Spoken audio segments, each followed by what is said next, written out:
Ladies and gentlemen, today marks 3 years since our comrade Frank Senteza was brutally murdered by military in Busega. In my capacity as head of presidential security, I remember Comrade Frank Senteza as a courageous person with whom his own life protected the president and his team throughout the brutality the regime unleashed on them during the campaigns. For the bravery, Frank paid the highest possible price on 27th December 2020, but his sacrifice still fuels our commitment to justice and a better country where all of us can coexist peacefully.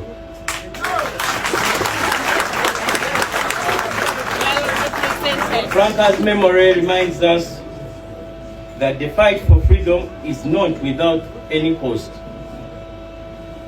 As we gather here today to honor our brother Franca, let us also unite behind the values that he fought so hard for. We must unite against oppression. We must unite against injustice. We must resist dictatorship.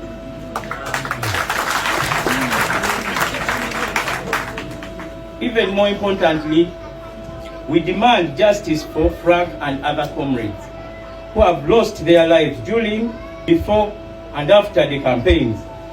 Those responsible for his death must be held accountable. We insist on a thorough investigation into the circumstances surrounding Franca's death. We want justice for Frank. Frank might be gone, but the rest of us who remain alive must continue the struggle for Uganda, where every citizen can live without fear.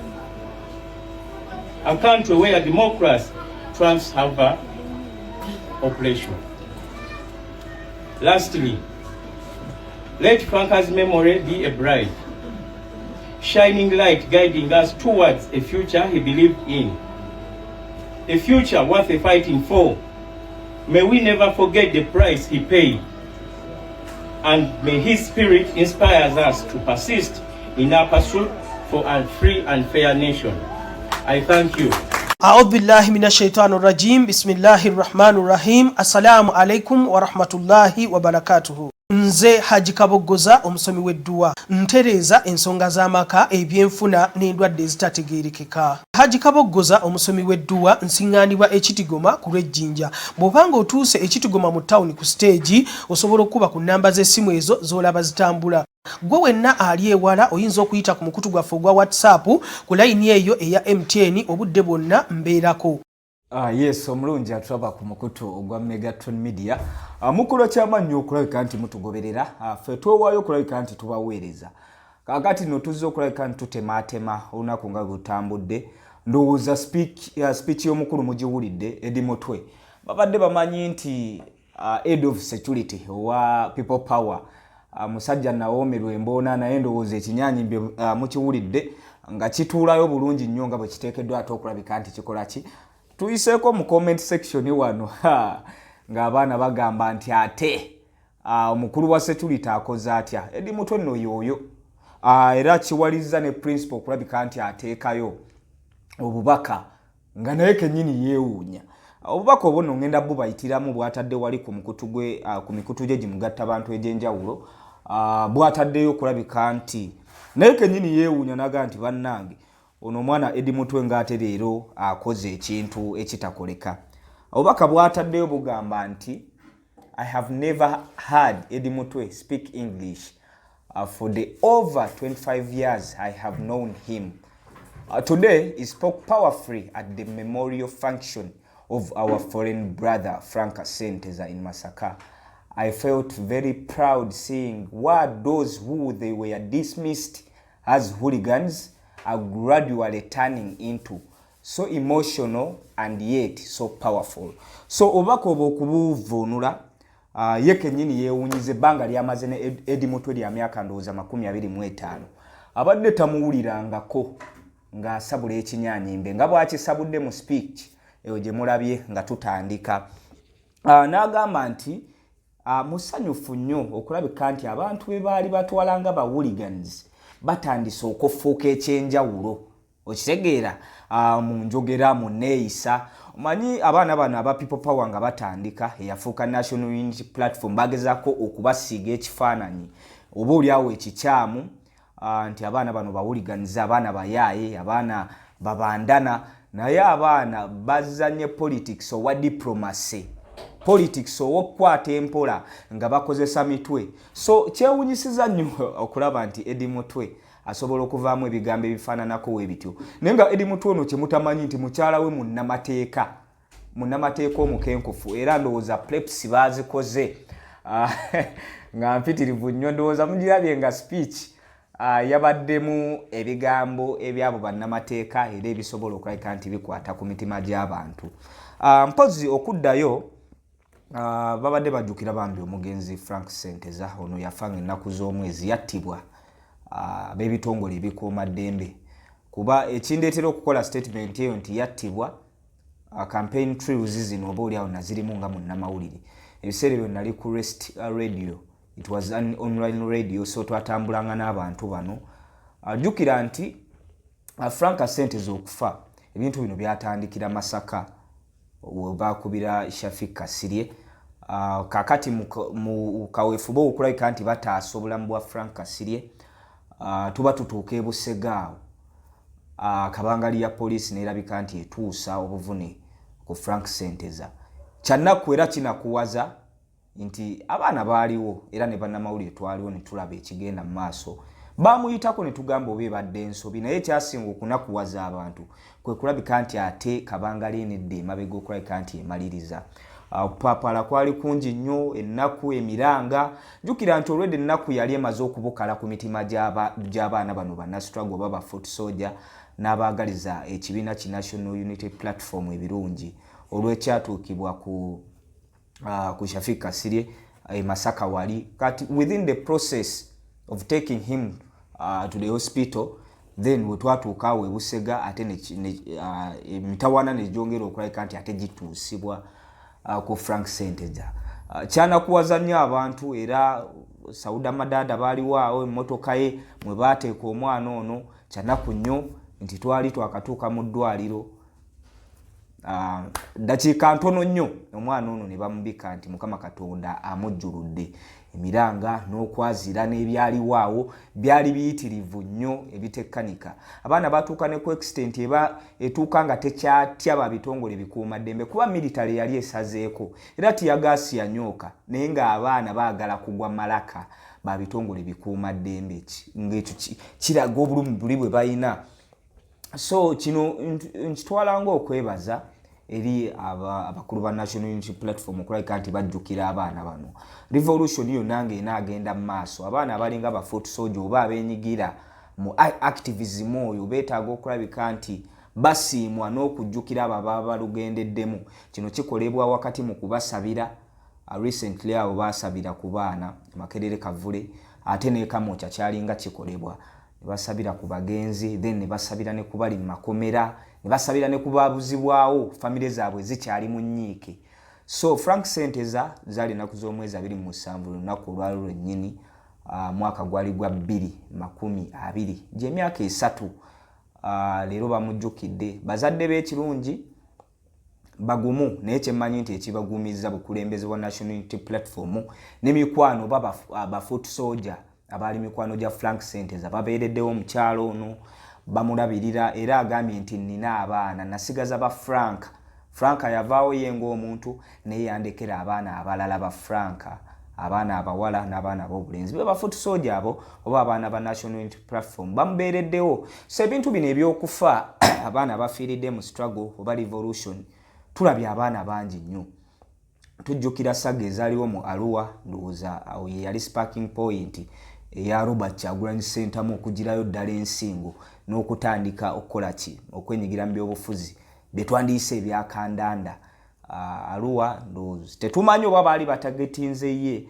n'okusinziira mu kifo Yasin Kawuma we yali atudde n'essasi we lyakwata nti Yasin Kawuma yali atudde ku passenger seat okitegeera kakati awo essasi we lyamukwatira n'alugulamu obulamu bwe. Twavaawo tuze tulaba abaana ab'enjawulo nga bafiira mu struggle. Tujjukira omwana yali Rita Nabukenya wano ku bitaala ndowooza Nakawa, era naye yafa mu nfa. Frank Senteza yemu gye yafaamu nti kabangali ya poliisi era yamukola ekikolwa kye kimu. Basaba footage ab'ebitongole ebikuumaddembe baagaana okukola ki, okulaga footage. Era Rita Nabukenya ne tumuziika side ze y'ekibuga. Twagenda nga munnamawulire nga nkavalinga ebintu bino nti kyannaku ekisinga okunakuwaza tuba tutuuka Nansana wakati mu kuva okuziika Rita Nabukenya. Nansana awo mu tawuni jamu akutte nnyo, tugendera poliisi ate esazeeko. Poliisi mu kusalako abaana balina obusungu bwabwe nti comrade bamujjuludde, ng'ate abamujjuludde babitongole bikuumaddembe oba be bamujja mu bulamu, ate batuuka wano babazoganya.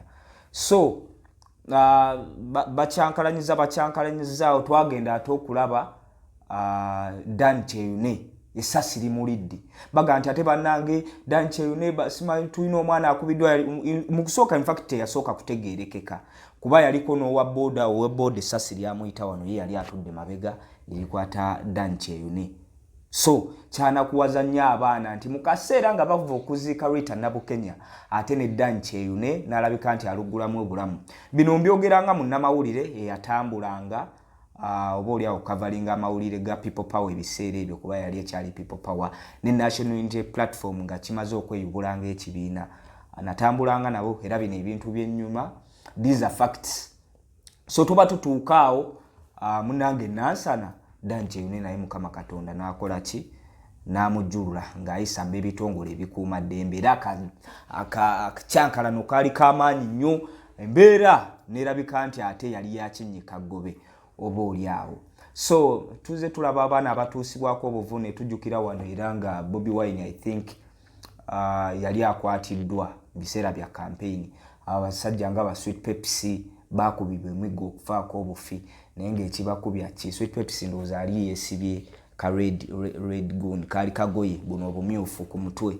Ebitongole ebikuumaddembe yeevu ne footage akyaliyo. Mu kwekalakaasa okwo abaana bangi baafa oba oli awo bannaalumanya ne basaalumanya. So embeera bwe beetabuse naddala ng'ebyobufuzi bitabuse, ng'osobola okuvayo n'ogamba nti nze siri mu byabufuzi. N'ebyobufuzi kye ki? Ebyobufuzi kwe kuteekerateekera eggwanga. Ebyobufuzi y'entemaatema y'omugaati gw'eggwanga. So oli bw'avaayo n'eddoboozi naga naye mutuufu entemaatema y'omugaati gw'eggwanga eno nga tematiza.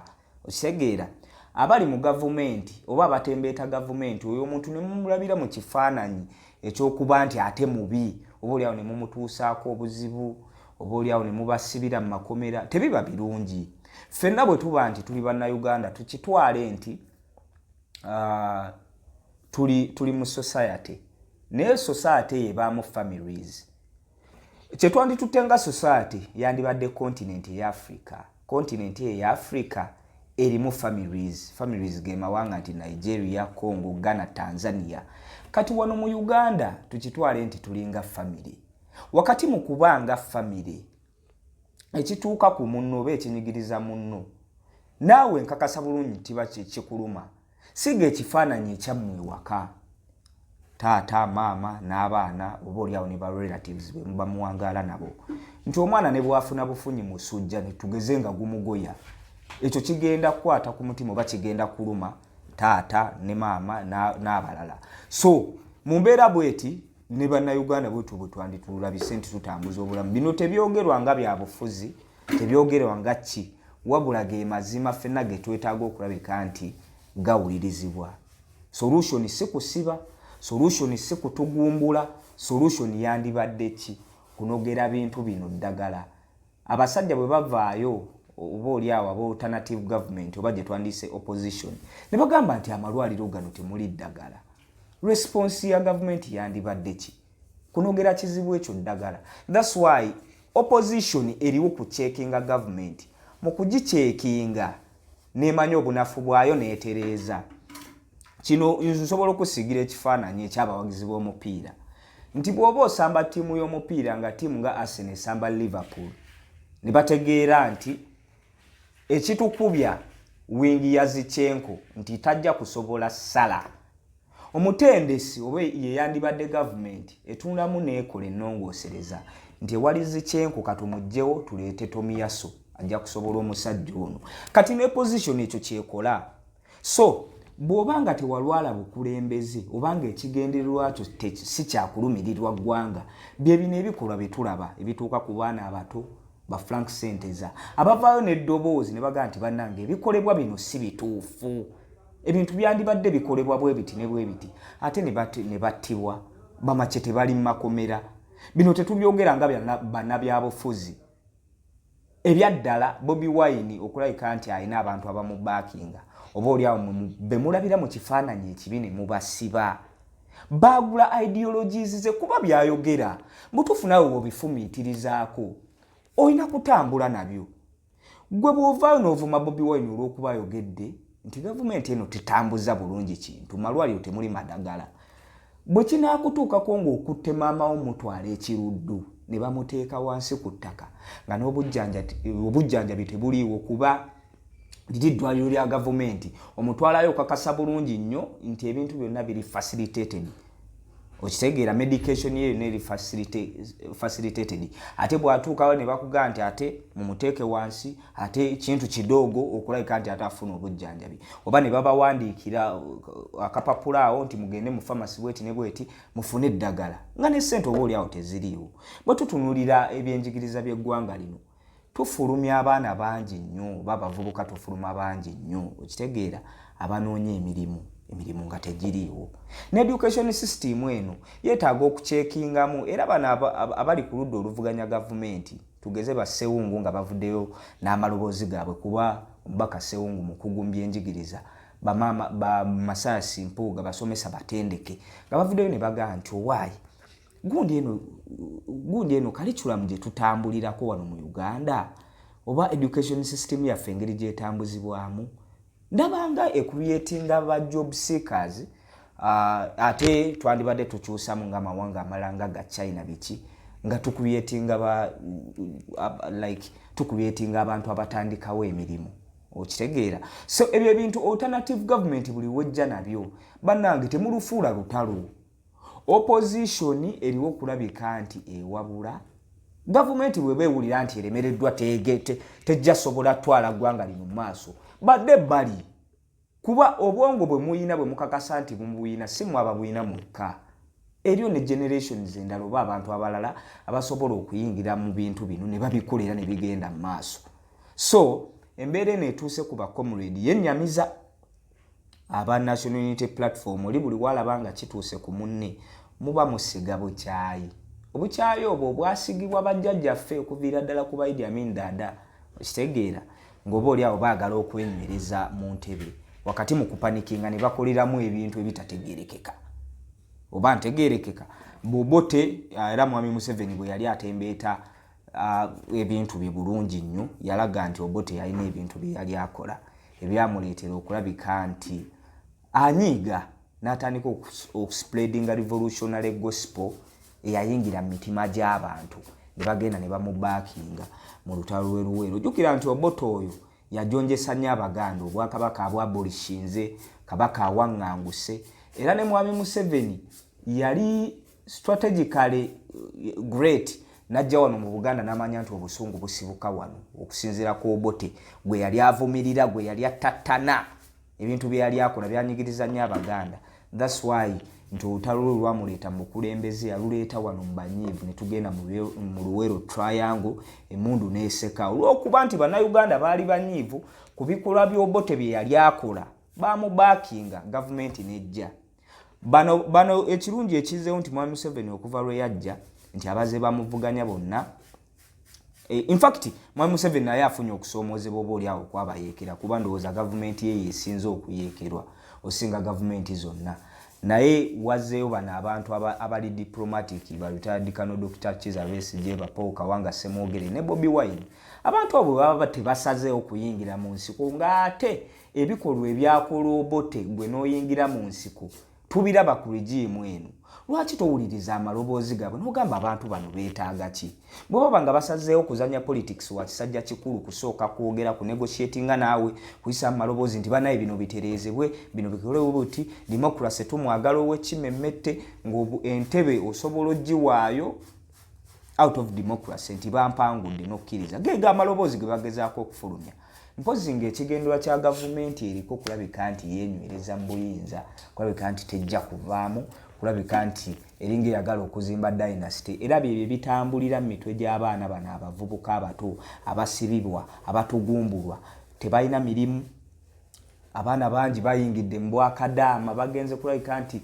banoonya omugaati obola ogulabirira abazadde baabwe kuba abazadde munawe bateekamu abaana bano ssente wakati mu bateekamu ssente nga balina obaolyawo kye babasuubiramu abaana batuuka muzadde yakuweerera n'otuuka ng'oli ku pressure obaolyawo muzadde ne bajja ne bamuguza idea nti ssente ziri kata ssente ziri Dubai n'atunda kataka ke ssente ziri Saudi Arabia n'ateeka muwala we agenda akole ki aboneebone ate ekisinga okunnyamiza nti n'abo bennyini abaagenda okulabika nti bayiye omugaati nga n'omu ssente ze bakola gavumenti ya wano egenda zifunamu ate nabo ne bateekako emisolo egitagambika ne bafuna obuzibu mu mawanga eri gye bali ne batadduukirirwa kuba abaana tubalaba bali mu kiwundu ky'abawalabu awo abaana batulugunyizibwa mu mbeera ezimu oba oli awo naye ate gavumenti evaayo na ddoboozi kulabika nti abo abaana bakola ki bataasibwa so bannange byebyo ebintu ebireetera abaana bano okuyingira mu struggle okulabika nti bateekawo embeera ey'okudimandinga government rights zaabwe mu aspects zonna ez'obulamu so neebaza abakulu ba National Unity Platform okulabika nti bavuddeyo ne baba nti basobola okujjukira abaana bano Frank Senteja ne ba foreign soldiers bonna bogenda wano ku kitebe ekipya eky'Emakerere Kavule babateerawo n'ebifaananyi eby'ekijjukizo babasabira famire zaabwe zirayika bano abaana abali mu makomera be baasiba ba political prisoners bagezaako okulabika nti famire zaabwe zirondoolwa bagezaako okubaweerera bagezaako okulabika nti bateekawo support oba oliawo famire ezo bezeetaaga so kizzaamu amaanyi abaana bano okulabika nti beeyongera okwegatta ku bannaabwe ku mugendo gwa struggle so bannange byebyo ebibaddewo Eddy Mutwe ndowooza mumuwulidde mutegedde kiki National Unity Platform kyeterese agaseemu okitegeera bagamba kiri mutu kikola ki kimanyibwa nnyini kyo so omukyala yamuteeseteese mu nnamateeka yafuna omukyala nga muyigirize bulungi n'alabika nti Eddy Mutwe atandika otumanyiira atulate ku bunke bulijjo ayagala kubalaga maaso abo balowooza agenda nakwesimbawo ku kya Seggiri no tulabika nno tukola ku mpapula mujja kwewuunya Eddy Mutwe oyo yakula n'eggolola era Eddy Mutwe oyo temumunyoma kitaawe mutaka eyatusenza era bagolola babeera ku ttaka ly'ab'Eddy butereevu bwekiti ekintu bwe kitambula naye nga bannange mukola kyamaanyi okulabika nti mutugoberera ku Megatron Media ffe tuwaayo okulabika nti tujja ne tubreakinga ne tutemaatema amawulire mu aspects zonna entertainment politics byonna tujja kubaweereza